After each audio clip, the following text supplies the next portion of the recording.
अपूर्ण महामार्गावर टोल वसुली म्हणजे कोकणवासियांची निव्वळ थट्टा.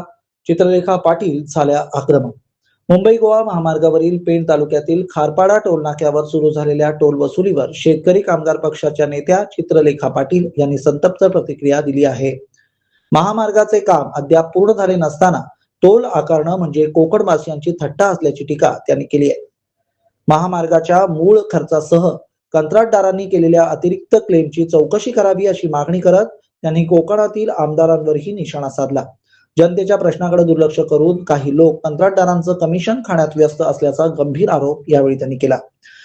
गेल्या 17 वर्षापासून रखडलेल्या मुंबई गोवा महामार्गाचं काम, रस्त्यावरील खड्डे, वाहतूक होणारी कोंडी आणि अपघात या पार्श्वभूमीवर टोल वसुली सुरू करणं हे चुकीचं असल्याचं मत व्यक्त करत शेतकरी कामगार पक्षानं या निर्णयाचा जाहीरपणे निषेध केला आहे. मुंबई गोवा महामार्गाचं काम अद्याप काही ठिकाणी अपुरं आहे आणि त्याच्यामध्येच टोलचा घाट घातलेला आहे.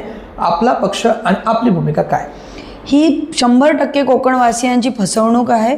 तो मार्ग 17 वर्षापासून अपूर्ण आहे आणि आता सुद्धा अपूर्ण त्या मार्ग आहे आणि तेव्हा तुम्ही टोल वसुली करताय. खऱ्या अर्थाने आमची फसवणूक आहे असं मी मान्य करते. आमची मागणी आहे की नेमकं या रोडवर खर्च झाला किती, या रोडवरचा एक्स्ट्रा क्लेम किती होता, या सगळ्याची चौकशी झाली पाहिजे आणि जनतेसमोर ते गेलं पाहिजे.